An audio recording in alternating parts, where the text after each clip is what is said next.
tout le monde, je vous retrouve aujourd'hui pour vous montrer comment je crochette mes tawashi carré éponge au crochet en maille sibérienne. Alors pour réaliser ce carré éponge, j'utilise un fil de laine 100% acrylique. Ça peut paraître étrange le 100% acrylique pour réaliser une éponge écolo. L'acrylique ça fait pas trop écolo. Le choix de la matière, c'est simplement lié au fait que c'est imputrescible. Ça va pas pourrir et donc c'est assez intéressant si on veut confectionner une éponge pour faire du ménage, du nettoyage. Donc voilà. Ce fil-là est préconisé pour être crocheté avec des crochets taille 3,5. Moi, je prends volontairement du 4,5 parce que c'est plus simple à la réalisation avec un crochet un peu plus gros. Voilà. Point de départ, ça se crochette en aller-retour. Donc le point de départ, c'est une chaînette. Pour obtenir un carré à ces dimensions-là, à savoir celui-ci, il mesure à peu près 12 par 12. Je monte 20 mailles chaînettes, pardon, et je crochette 30 rangs de mailles sibériennes. Et pour les besoins de cette explication aujourd'hui, je vais monter un peu moins de mailles pour aller un peu plus vite et que la vidéo soit pas trop longue. Donc la chaînette, donc je vais monter une chaînette de 10 mailles en l'air. Une chaînette de 10 mailles en l'air. Je vais faire une chaînette double. Vous pouvez très bien faire une chaînette simple. La chaînette double, c'est que le fil qui l'extrémité de la pelote, ce fil là, je vais l'enrouler sur mon crochet avant de faire la maille en l'air de la chaînette habituelle. Donc votre chaînette de départ, c'est important qu'elle ne soit pas trop serrée. Vous la faites loose, il ne faut pas serrer, sinon que vous fassiez une chaînette double ou une chaînette simple, il faut que ce soit loose, sinon le premier rang, les deux premiers rangs peuvent être un petit peu difficiles à faire. Donc voilà. Je monte ma chaînette en crochetant plutôt loose. 1, 2, 3, 4, 5, 6, 7, 8. Bon, je vais m'arrêter à 8. J'ai pas laissé pendre assez de fil. Je m'arrête à 8. Sinon, je vais pas avoir assez de fil.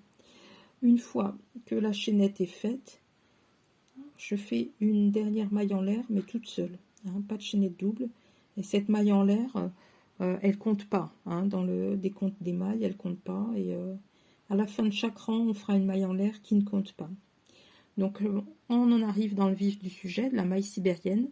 C'est simple. La maille sibérienne, c'est une maille serrée que l'on crochette systématiquement dans le ou les brins à avant, c'est-à-dire les brins de laine qui se présentent, qui sont le plus près de nous. C'est ce brin-là qui va être crocheté, pas celui dessus, pas les deux. Vraiment, il faut crocheter la maille serrée uniquement dans ce brin avant. Donc, c'est parti. Donc la première maille à partir du crochet, celle-ci ne compte pas. La toute première, on l'a juste faite pour tourner.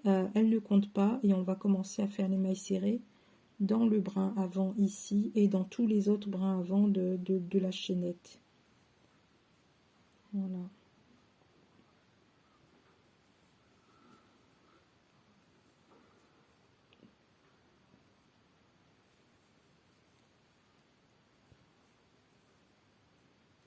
Trois.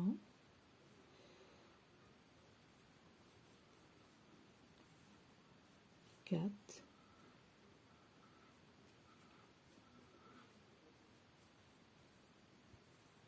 5, 6,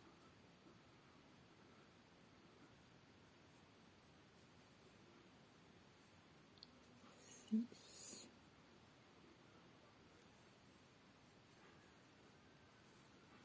7,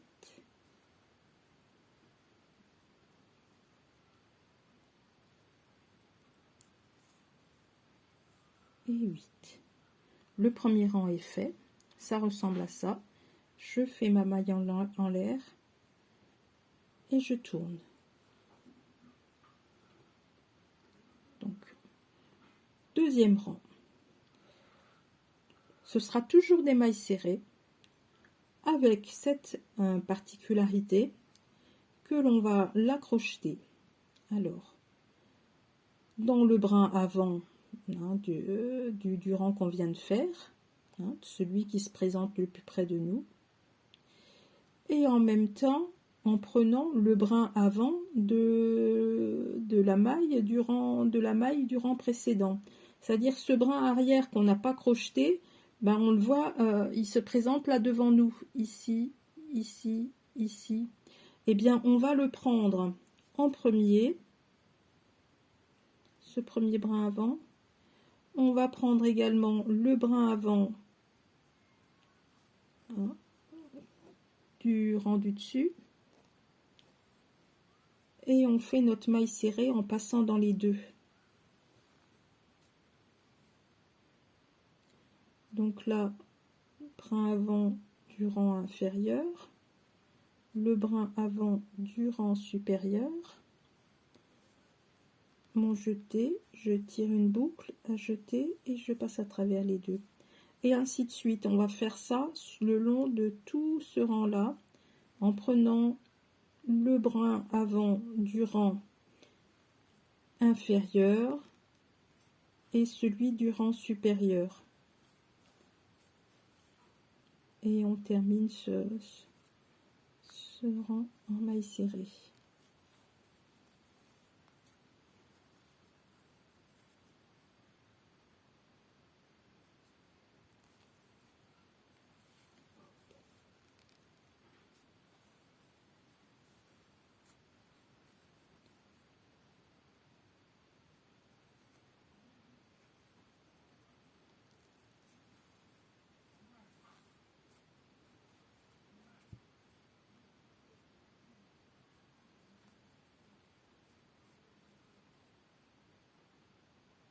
J'ai dédoublé le fil, j'ai l'impression.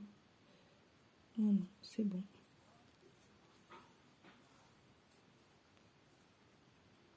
Et la dernière. Hop. Voilà, comme ça.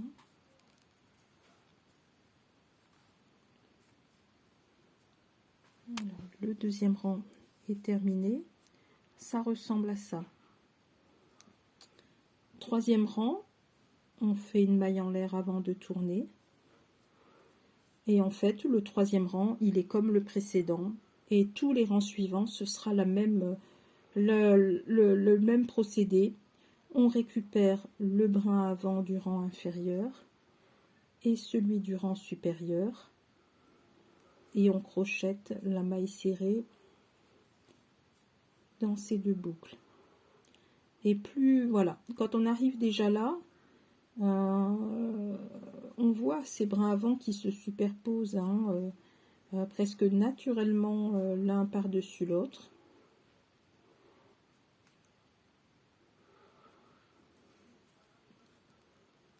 Et c'est ce rang-là, cette maille-là que l'on reproduit autant de fois que nécessaire pour arriver à la hauteur, à la dimension souhaitée pour votre tawashi.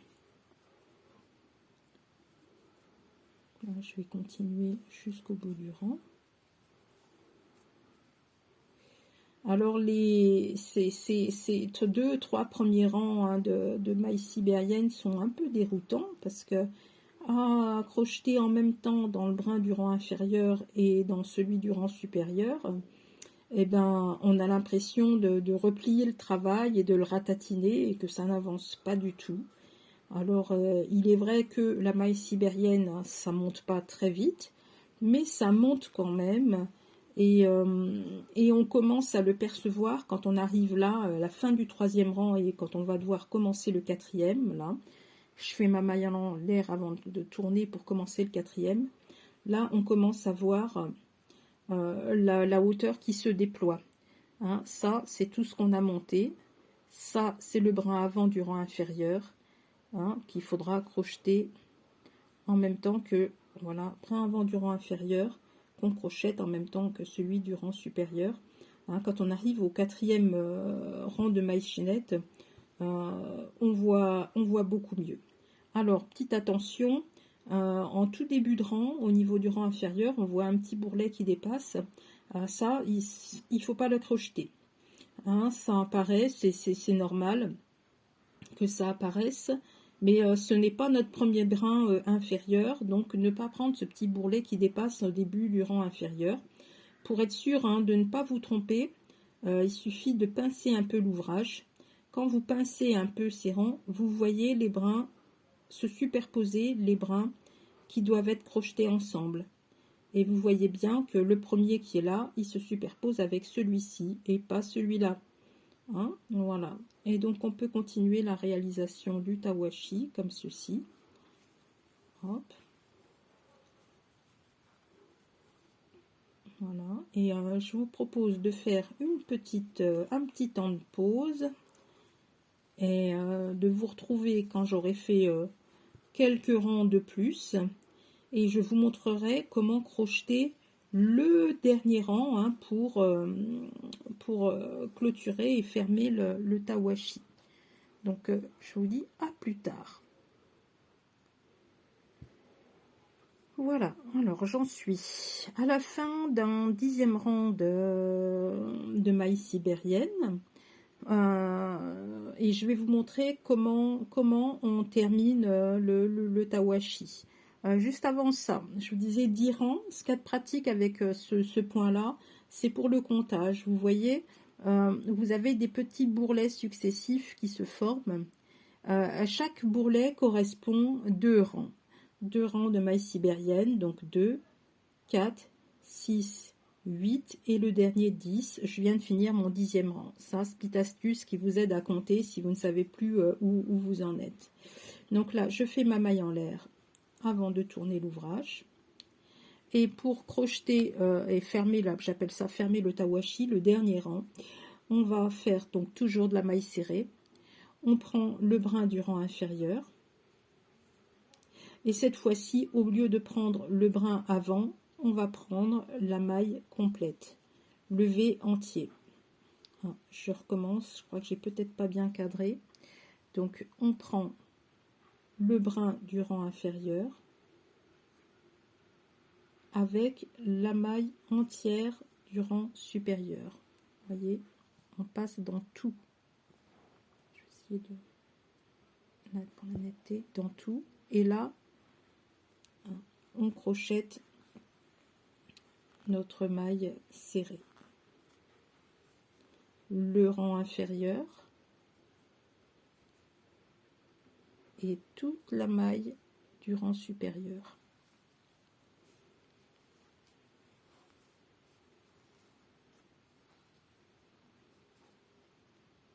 Et on reproduit ça sur le rang en entier.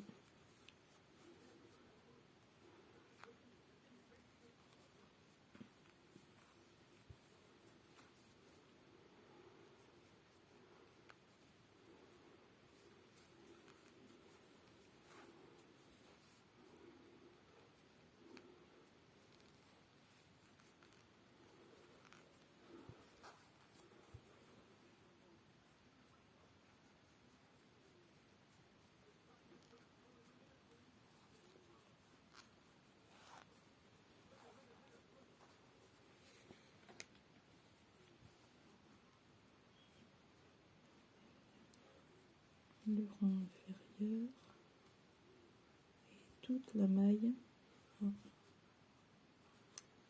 Hop, le rang du dessous et l'intégralité de la maille.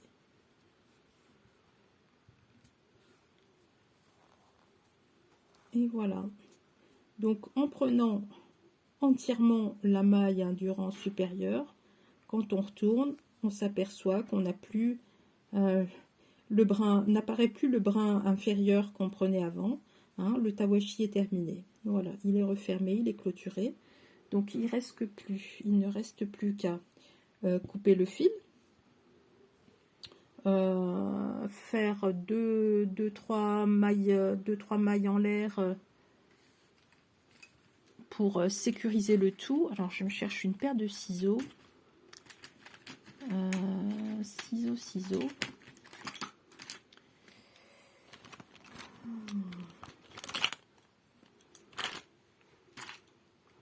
Alors rigolez pas, les seuls que j'avais sous la main, c'est des petits ciseaux d'écoulier à bourron. Je vais pas me blesser avec des petits trucs comme ça. Hop là, je coupe le fil. Allez, je fais une maille en l'air, 2 mailles en l'air, comme ça. Je serre, je serre bien. Tic. Et voilà, mon tawashi est terminé, enfin quasi terminé. Après, il reste plus qu'à camoufler ces fils là qui dépassent avec une aiguille à laine. J'ai pas pensé à me prendre aussi sous la main une aiguille à laine. Alors, la vidéo s'était interrompue pour un problème de carte mémoire. J'en ai profité pour récupérer une aiguille à laine et puis vous montrer comment camoufler les fils à l'intérieur du tawashi. Donc voilà, donc ce fil, il suffit de le glisser à l'intérieur d'un des petits bourrelets comme ça s'enfile tout facilement. Vous voyez l'aiguille, hein, on la voit ni d'un côté ni de l'autre. Hop, on la fait ressortir.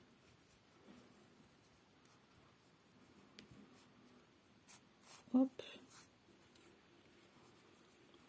voilà. Le petit bout qui dépasse, on le coupe.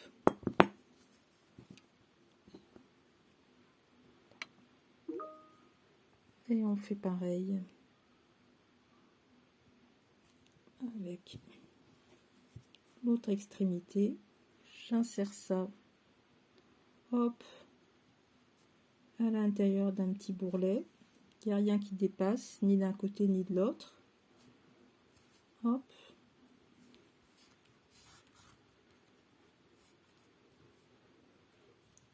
Voilà. Je coupe. Et voilà, plus rien à voir. Et là, le tawashi est fini. Salut.